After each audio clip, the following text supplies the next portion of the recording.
61 years after his assassination, the remains of the first Prime Minister of Congo, a golden tooth, was returned to his home country from Belgium. Patrice Lumumba's remains was returned to his family and his homeland by the Belgian government following the request of his daughter, Juliana Amato Lumumba, to lay her father to rest in the country for whose freedom he fought. Lumumba, considered an icon for Africa's independence, was assassinated in 1961 by a group of Belgian mercenaries who then dissolved his body in acid and kept his golden tooth as a hunting trophy. A man deemed an enemy by the then colonial powers, but one that remains a figure for many Africans in the fight for claiming one's own country, Patrice Lumumba was the first Prime Minister of the newly independent Democratic Republic of the Congo in 1960, who was forced out of office after less than 3 months and assassinated the following year. Hello and welcome to ETV World. I'm Tabitha John. In this program, let us discuss about Patrice Lumumba and his vision for his country and Africa in general. Stay with us. Patrice Lumumba, in full Patrice Emery Lumumba, was born in July 2nd, 1925 in Onalua of what was then the Belgian Congo, now Democratic Republic of the Congo. He was a member of the small Batelela ethnic group, a fact that became significant later in his political life, where two of his rivals, Moise Tshombe, who led the breakaway from the Katanga province, and Joseph Kasavubu, who later became the Congo's president, came from large, powerful ethnic groups and carried out a political movement of a regional character.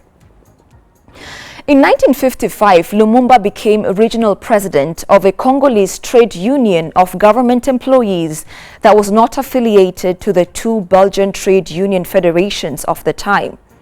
He was also an active actor in the Belgian Liberal Party in the Congo. In 1956, Lumumba headed to Belgium under the aegis of the Minister of Colonies. Upon his return, he was arrested under accusations of embezzlement from the post office, for which he was convicted and condemned to 12 months of imprisonment and a fine. His political involvement grew stronger after his release from prison. Lumumba had an anti-imperialist spirit, completely against the idea of a foreign power intruding in his country and treating his fellow people as anything less. He stood firmly against the imperialism of Belgium, which was ridden by racism, discrimination, rape, murder, and humiliation of the Congolese people. Between 1885 and 1960, a time during which Belgium colonized Congo, harsh Belgian policies that imposed suffering claimed the lives of 10 million Congolese. In 1960, Congo became independent, but the ties with Belgium were far from being cut off. You see, the Belgians thought, since they had made no effort to prepare Congo for independence, that things would carry on as they were before. But independent Congo's new Prime Minister, Patrice Lumumba, would have none of that. From the very beginning of his tenure, Lumumba had proven a threat to the Belgians. On Independence Day, where the King of Belgium had been present, Lumumba had presented a powerful speech that still sounds the anti-imperialism and the struggle against colonizing powers. The bitter truth Lumumba embarks highly offended the then King of Belgium.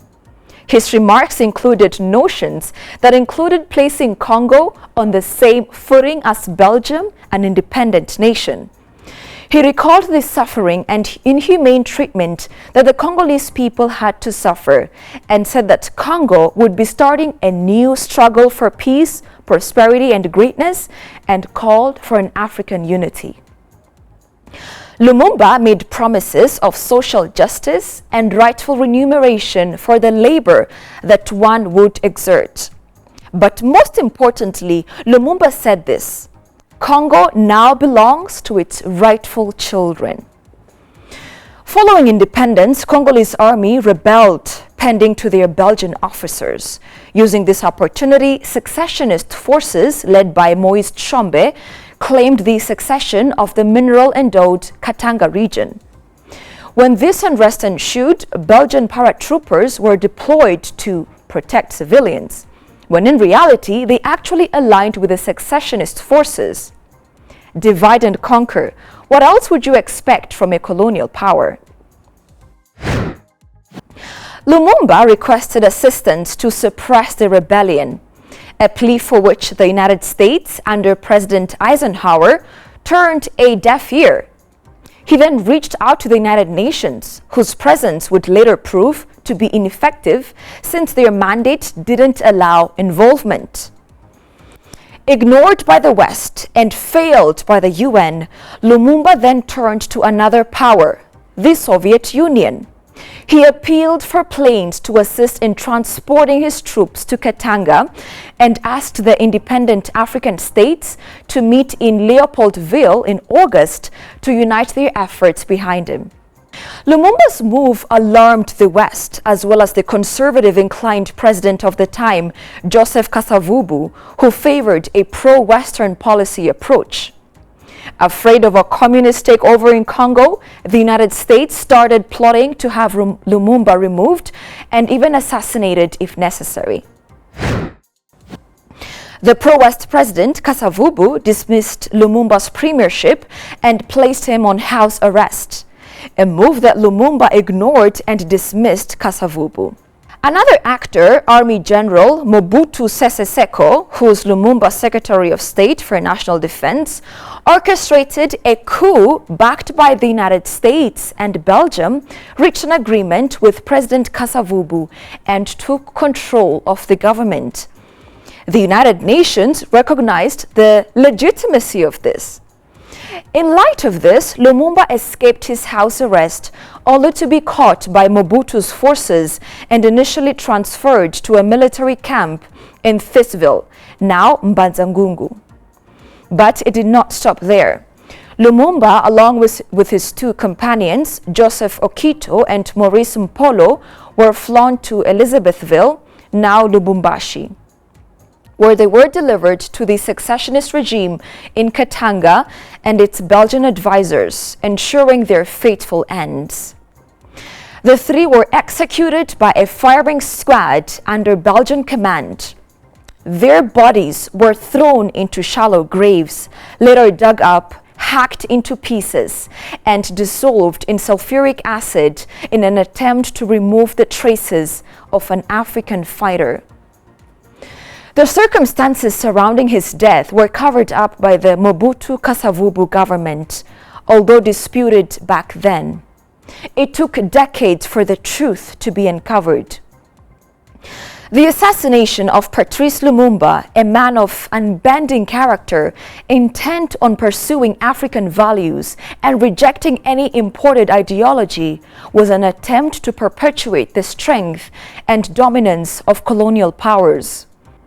He remains a martyred hero for many, a Pan-African character in its full sense. The ironic part of this history is that outsiders effectively used whitewashed Africans against Africans. Divide and conquer. Lumumba sought for a united Congo that was not divided along any lines, a threat to colonial powers that saw African nations as storage units of wealth they didn't have on their own lands. The fierce Pan-African and independent spirit that Patrice Lumumba engraved on the land where he was killed must sprout generations that continue with his valor. And that, ladies and gentlemen, brings us to the end of today's episode. For more on captivating stories, make sure to follow us on social media. Goodbye for now.